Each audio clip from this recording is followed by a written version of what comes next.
Welcome friends, GK GS foundation চ্যানেলে আবারও আপনাদের স্বাগত জানাই। তো ধারাবাহিকভাবে ঝাড়খণ্ড টেটের যে প্রস্তুতি আমরা শুরু করেছিলাম, সেই মতো আজকে আমি আপনাদের জন্য চাইল্ড ডেভেলপমেন্ট অ্যান্ড প্যাডাগজির উপর একটি ক্লাস নিয়ে এসেছি। এবং এই ক্লাসটি বা এই ধরনের যে ক্লাসগুলো এর পরবর্তী সময়ে আসবে, সেটি হবে topic wise MCQ practice. Topic wise MCQ প্র্যাকটিসের এই ক্লাসগুলো হবে। কীরকমভাবে আমরা এই টপিক ওয়াইজ এমসিকিউ প্র্যাকটিস করব সেই ব্যাপারটা একটু ক্লিয়ার করে বলি। দেখো, সিটেটের যে সিলেবাস রয়েছে, আশা করি সেই সিলেবাসকেই কিন্তু ঝাড়খণ্ডের জ্যাক অর্থাৎ ঝাড়খণ্ড একাডেমিক কাউন্সিল মান্যতা দেবে। তো সেই মতো আমরা সিটেটের যতগুলো টপিক রয়েছে সিডিপির উপর, সেই সমস্ত টপিকগুলোকে আমরা প্রত্যেক একটি ক্লাসের মধ্য দিয়ে আমরা সেখান থেকে সিটেটে বিগত বছরের প্রশ্নে যে প্রশ্নগুলি এসেছিল সেই প্রশ্নগুলো নিয়ে কিন্তু আমি আপনাদের সামনে আলোচনা করব, যাতে আমাদের ঝাড়খণ্ড টেটের যে প্রস্তুতি সেই প্রস্তুতি কিন্তু অনেকটা এগিয়ে যায়, তাই না? আজকে যে এই ভিডিওর মাধ্যমে যে টপিকটি আমি কভার করার চেষ্টা করেছি সেটি হলো child development and growth and heredity and environment. এই দুটো টপিককে কিন্তু আমি এমসিকিউর মাধ্যমে কিন্তু তুলে ধরার চেষ্টা করেছি, এবং ক্লাসটি হবে হিন্দি ও ইংরেজি উভয় ভাষাতে।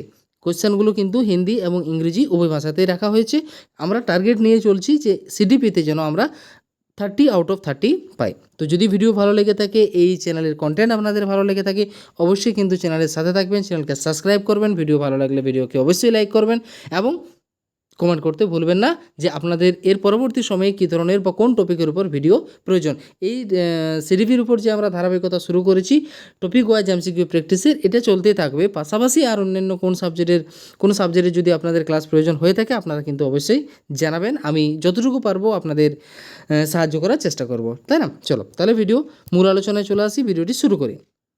দেখো, 1 নম্বর কোয়েশ্চেন রয়েছে, development of children processed from dash to dash. হিন্দিতে কী বলা আছে?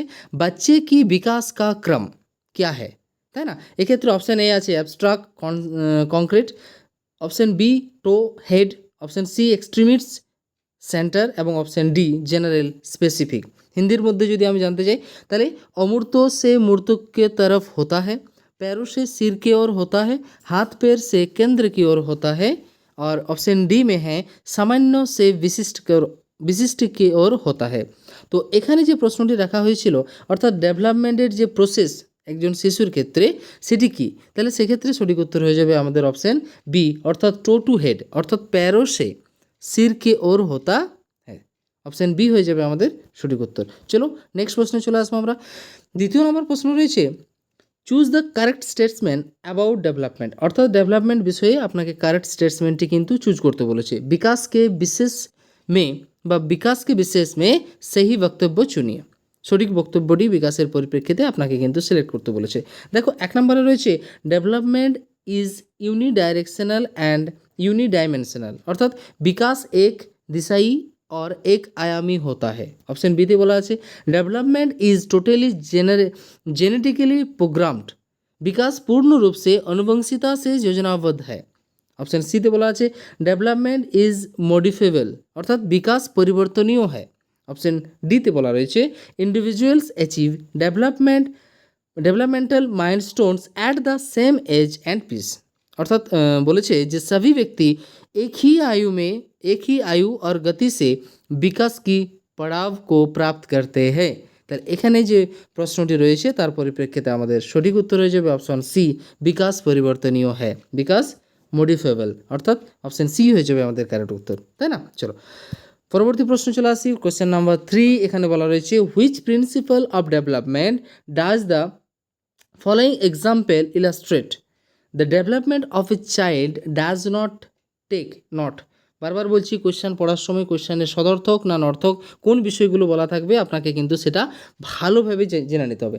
Not take is strength faith, it turns back and them moves forward again, অর্থাৎ হিন্দিতে কি বলছে, बच्चों का विकास एक सीधी पथ नहीं है, ये आगे बढ़ता है फिर पीछे मुड़ता है फिर आगे बढ़ता है। उपरोक्त वाक्य विकास के किस सिद्धांतों को दर्शाता है? ऑप्शन एते बोला আছে प्रिंसिपल ऑफ यूनिफॉर्मिटी, अर्थात एकरूपता सिद्धांत, प्रिंसिपल ऑफ स्पाइरल एडवांसमेंट, अर्थात चक्रीय बढ़ोतरी, डेवलपमेंट इज ए यूनिडायरेक्शनल एक दिशाई विकास, এবং অপশন ডি তে বলা আছে डेवलपमेंट इज डिसकंटिन्यूअस, अर्थात असंतत विकास। এক্ষেত্রে সঠিক উত্তর হয়ে যাবে আমাদের অপশন বি, অর্থাৎ চক্রীয় বড়োতরি বা প্রিন্সিপাল অফ স্পাইরাল অ্যাডভান্সমেন্ট, তাই না? চলো পরবর্তী প্রশ্ন অর্থাৎ কোয়েশ্চেন নম্বর 4 আমরা চলে এসেছি। এখানে বলা আছে as per contemporary perspectives the course of child development is, अर्थात समकालीन विचारधाराओं के अनुसार बाल विकास की प्रक्रिया क्या है, ये पूछा गया है। ऑप्शन ए में है uniform across children and specific milestones are definitely achieved by all children as they reach a certain age, अर्थात बोले सभी बच्चों के लिए एक समान है और सभी बच्चों एक निश्चित आयु तक आते आते विशिष्ट निर्धारित लक्ष्य अवश्य प्राप्त कर लेते हैं। ठीक है, ऑप्शन बी ते बोला है multi directional since children grow half in varying context, অর্থাৎ বলছে বহু আয়ামী, অর্থাৎ বিভিন্ন ধরনের বহু আয়ামী है মানে बहुमात्रिक, क्योंकि बच्चे विचित्र प्रकार के संदर्भ में পালতে বাড়তে হয়, অর্থাৎ শিশুরা কী হয় বহু আয়ামী হয় কেননা তারা বিভিন্ন প্রকার বিচিত্রর মধ্যে তাদের লালন পালন হয়। অপশন সিতে বলা আছে completely unpredictable given through development is unidirectional for all, बोले पूर्वानुमान बिल्कुल नहीं लगाया जा सकता तथापि विकास सभी के लिए एक दिशात्मक होता है। ऑप्शन डी ते बोलेছিল determined slowly by heredity information received from parents, अर्थात सिर्फ माता पिता से प्राप्त आनुवंशिक गुणों द्वारा ही निर्धारित होता है। তাহলে এক্ষেত্রে क्वेश्चन 4 এর আমাদের সঠিক উত্তর হয়ে যাবে অপশন बी, अर्थात बहुआयामी है क्योंकि बच्चे विचित्र प्रकार के संदर्भ में पलते बढ़ते हैं, अर्थात multi directional since children grow half in varying context, এই ভ্যারাইং কনটেক্সট কেননা শিশুরা তো একটা পরিবেশে বড় হয়নি, সে বিভিন্ন ধরনের বিভিন্ন শিশু বিভিন্নভাবে বড় হচ্ছে, তাই না? তাহলে এক্ষেত্রে সঠিক উত্তর হয়ে গেল আমাদের অপশন বি। নেক্সট প্রশ্ন অর্থাৎ কোয়েশ্চেন নাম্বার 5 আমরা চলে যাব। এখানে বলা রয়েছে which of the following is an example of which of gross motor skills, निम्नलिखित में से कौन सा स्थूल कौशल के उपयोग का एक उदाहरण है। ऑप्शन ए में है बैलेंसिंग ऑन वन फुट, एक पैर पर संतुलन करना, संतुलन मतलब खड़े रहना, होल्डिंग ए पेंसिल पकड़ना अर्थात कलम धरते पारा, turning pages of a book अर्थात किताबों के पन्ने पलटना अर्थात বইয়ের পাতা পাল্টানো, এবং स्क्वीजिंग ए पिया बोलছে एक मोटर के उंगलियों से दबाना, एक मोटर को उंगलियों से दबाना। এখানে কি বলেছে স্থূল কৌশল অর্থাৎ গ্রস মোটর স্কিল, তাহলে অবশ্যই অপশন ডি হয়ে যাবে আমাদের সঠিক উত্তর एक मोटर को उंगलियों से दबाना। 5 দাগের প্রশ্নের সঠিক উত্তর হয়ে গেল অপশন ডি। নেক্সট চলে আসবো কোশ্চেন নাম্বার 6। এরপর যে 5টি কোশ্চেন রয়েছে, প্রথম যে 5টি কোশ্চেন আমরা রেখেছিলাম সেগুলো হচ্ছে গ্রোথ অ্যান্ড ডেভেলপমেন্ট থেকে, অ্যান্ড পরবর্তী 5টি কোশ্চেন রয়েছে হেরিডিটি অ্যান্ড এনভায়রনমেন্ট থেকে। কি বলেছে which of the following is an effective strategy to cater to culture and linguistic differences in the class, अर्थात बोले कक्षा में संगति एवं भाषाओं विभिन्नताओं के ध्यान में रखते हुए कौन सा नीति प्रभावित होगी। ऑप्शन ए बोला है follow standardise and rigid curriculum, next मानकीकृत एवं कठोर पाठ्यचर्चा का पालन करना। ऑप्शन बी ते बोला है adopt the method of direct instruction, प्रत्यक्ष निर्देश के तरीकों का उपयोग करना। ऑप्शन डी ते बोला रही सी ते बोला रही promote competitive spirit in the classroom, अर्थात कक्षा में प्रतिस्पर्धा के भावना को बढ़ावा देना अर्थात प्रतियोगितामूलक भावनार प्रसार घटानो। ऑप्शन डी ते बोला है recognise that differences are not defects, माने कि बोले विभिन्नताओं के अभाव के रूप में नहीं देखना चाहिए, विभिन्नताओं को अभाव के रूप में ना देखना, यही ठीक लगता है, अर्थात ऑप्शन डी हो जाएगा हमारा सही उत्तर। विभिन्नताओं को अर्थात जे ইন্ডিভিজুয়াল ডিফারেন্স বা যাই থাকুক না কেন যে ডিফারেন্সগুলো সে ভাষাগতভাবে হোক বা কালচার বা সংস্কৃতিগতভাবে হোক শিশুদের মধ্যে থাকে, সেই বিভিন্নতাকে কিন্তু কখনোই দুর্বলতা বা কখনোই ত্রুটি বা কখনোই অভাব মানা চলবে না। যদি একজন এজ এ টিচার হিসেবে আপনি সেগুলোকে অভাব মানেন তাহলে আপনি কখনোই কিন্তু সেই ক্লাসটাকে কিন্তু সুষ্ঠুভাবে পরিচালনা করতে পারবেন না। আর অবশ্যই যে বিষয়গুলো দাগে দিয়ে রেখেছিলাম যেমন রিগিড কঠোর হওয়া, স্ট্যান্ডার্ডাইজ বা মানকীকৃত যেটা বলছি, বা ডাইরেক্ট ইনস্ট্রাকশনও আমরা দিতে পারি না। কম্পিটিটিভ বা প্রতিযোগিতামূলক ধ্যান ধারণার প্রভাবও কিন্তু আমি শিশু শিক্ষার্থীদের মধ্যে ঘটাতে পারি না। এগুলো হচ্ছে নেগেটিভ কিওয়ার্ড। এই নেগেটিভ কিওয়ার্ডগুলো কিন্তু আমাদেরকে ভালোভাবে জানতে হবে, তাহলে কিন্তু আমরা প্যাডাগজি এবং সিটিভিতে ভালো স্কোর করতে পারবো। এবং এই কিওয়ার্ড সম্পর্কিত আমার চ্যানেলে অলরেডি একটি ভিডিও আছে, আপনারা যদি চান how to good score in pedagogy, তো সেক্ষেত্রে সেই ভিডিওটি আমি ডিসক্রিপশনে লিঙ্ক দিয়ে রাখবো। আপনারা অবশ্যই কিন্তু হাউ টু সলভ প্যাডাগজি বলে যে ভিডিওটি রয়েছে, আপনারা সেটি কিন্তু একবার দেখে নিতে পারেন। নেক্সট প্রশ্ন রয়েছে কোয়েশ্চেন নাম্বার 7-এ আমরা চলে এসেছি। 7-এ বলা আছে which one of the following স্টেটসম্যান is true about the role of heredity and environment, अर्थात अनुवंशिकता और पर्यावरण के भूमिका के बारे में निम्नलिखित में से कौन सा कथन सत्य है। पॉजिटिव চেয়েছি, অর্থাৎ কোন কথনটি তোমার হেরিডিটি, বংশগতি এবং পরিবেশ সম্পর্কে সঠিক। অপশন এতে বলা আছে certain aspects of development are influenced more by heredity and others more by the environment, अर्थात बोले विकास के कुछ पहलू अनुवंशिकता से अधिक प्रभावित होता है और अन्य पर्यावरण से अधिक प्रभावित होता है। ठीक है ना। ऑप्शन बी ते बोला है child's ability to learn and perform is completely decided by the genes, अर्थात एक बच्चे के सीखने और प्रदर्शन करने की क्षमता पूरी तरह से जीन द्वारा तय की जाती है, जीन द्वारा ধারা নয় দ্বারা তয় কি জাতি হ্যাঁ, মানে জিনের দ্বারা সমস্ত কিছু বলছে নির্ধারিত হয়। অপশন সিতে বলা রয়েছে good care and a nutritious diet can fight of any disorder a child is born with, अर्थात अच्छे देखभाल और पौष्टिक आहार बच्चे की जन्म के किसी भी विकार से लड़ सकते हैं। ऑप्शन डी ते बोला है the environment plays a significant role only in the child's language development, पर्यावरण केवल बच्चों की भाषा विकास में महत्वपूर्ण भूमिका निभाते हैं। देखो केवल शब्दটি হচ্ছে নেগেটিভ শব্দ, আপনারা যদি চাই এই সমস্ত নেগেটিভ শব্দগুলো ভিডিও একটু আগেই বললাম, আমি কিন্তু ডেসক্রিপশানে দিয়ে রেখেছি। কেবল শব্দটি হচ্ছে একটি নেগেটিভ শব্দ, কেবল আমরা কিন্তু 1 to 5-এর জন্য অ্যাপ্লাই করতে পারি না, বা এই শব্দটি একটি নেগেটিভ শব্দ হিসেবে বিবেচ্য।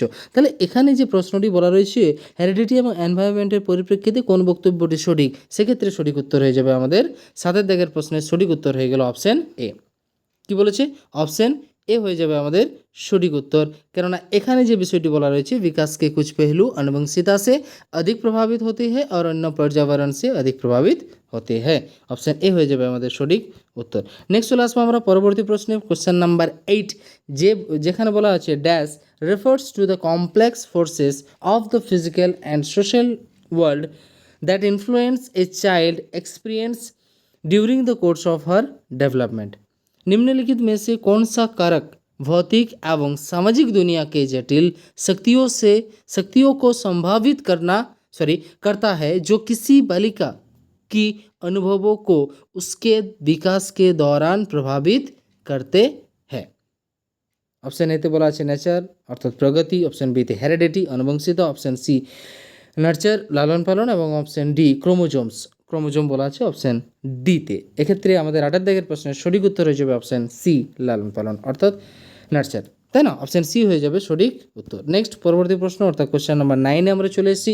In a classroom with diverse group, অর্থাৎ diverse group of students a teacher should, अर्थात एक ऐसा कक्षा जिसमें विद्यार्थियों का समूह हो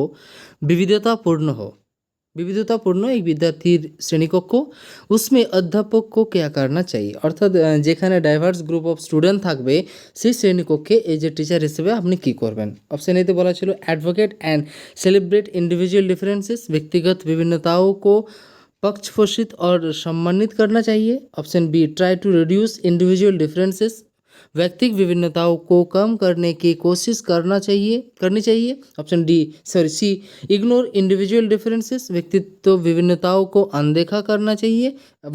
ऑप्शन डी ते बोला रही है consider individual differences as the primary obstacle in the process of teaching learning, अर्थात शिक्षण अधिगम के प्रक्रिया में व्यक्तिगत विभिन्नताओं को मुख्य बाधा समझना चाहिए। তাহলে এক্ষেত্রে ডাইভার্স যে গ্রুপ অফ স্টুডেন্টের যে শ্রেণীকক্ষ হবে সেখানে আপনি কি করবেন? এক্ষেত্রে সঠিক উত্তর হয়ে যাবে 9 দাগের এ, অর্থাৎ ব্যক্তিগত বিভিন্নতাओं के প্রস্ফুটিত और সম্মানিত करना चाहिए। আপনাকে কিন্তু এই বিষয়টিকে সম্মানিত করতে হবে। কেননা বর্তমান যে এনইপি 2020 অ্যান্ড এনসিএফ 2023 এই সমস্ত বা পুরনো যে এনসিএফ ছিল এনসিএফ 2005 প্রত্যেকটি জায়গাতেই কিন্তু এই ব্যক্তিগত বিভিন্নতাকে বিশেষ গুরুত্ব দেওয়া হচ্ছে। কেননা আমরা কিন্তু এখন অন্তর্ভুক্তিমূলক শিক্ষা বা যেটাকে আমরা ইনক্লুসিভ এডুকেশন বলছি সেই শিক্ষার উপর কিন্তু আমরা বিশেষ জোর দেওয়ার চেষ্টা করছি। তো স্বাভাবিকভাবে আপনাকে অবশ্যই ডাইভার্স গ্রুপ অফ স্টুডেন্টের যে শ্রেণীকক্ষ হবে সেই শ্রেণীকক্ষকে বিশেষ সম্মানিত জানাতে হবে বা সম্মানের সহিত সেই বিষয়টিকে আপনাকে কিন্তু দেখতে হবে। অর্থাৎ 9 দাগের প্রশ্নেরও সঠিক উত্তর হয়ে গেল অপশান এ। নেক্সট 10 দাগের প্রশ্নে চলে আসছি। The interplay of environment and heredity factors is responsible for, কি বলেছে না वातावरण एवं आनुवंशिक कारकों को परस्पर क्रिया किसके लिए जिम्मेदार है? Option A only physical development, option B only cognitive development अर्थात संज्ञानात्मक विकास, option C physical and cognitive development and option D physical social and cognitive development. अर्थात वातावरण और आनुवंशिक कारकों की परस्पर जो क्रिया তাহলে কিসের দ্বারা কিন্তু মানে কিসকে লিয়ে জিম্মেদার হ্যাঁ, তাই না? তাহলে 10 দাগের সঠিক উত্তর হয়ে যাবে অপশান ডি শারীরিক সামাজিক এবং সংজ্ঞানাত্মক অর্থাৎ কগনিটিভ ডেভেলপমেন্ট। তাহলে আমি এই ভিডিওর মাধ্যমে আপনাদের সামনে 10টি গুরুত্বপূর্ণ এমসিকিউ কোশ্চেন দুটো টপিকের ওপর তুলে ধরার চেষ্টা করলাম। আশা করি এই কোশ্চেনগুলো আপনাদের প্রিপারেশন অনেকটা সাহায্য করবে বা কী করে আমরা কোশ্চেনগুলো সলভ করব সে ব্যাপারেও কিন্তু আমি এই ভিডিওর মাধ্যমে তুলে ধরার চেষ্টা করলাম। যদি ভিডিওটি ভালো লাগে থাকে অবশ্যই ভিডিওকে লাইক করবেন এবং ঝাড়খণ্ড টেটের যাবতীয় খবরাখবর পাওয়ার জন্য অবশ্যই কিন্তু চ্যানেলটিকে সাবস্ক্রাইব করে রাখবেন। ভিডিওটি শেষ পর্যন্ত দেখার জন্য আপনাদের অশেষ ধন্যবাদ।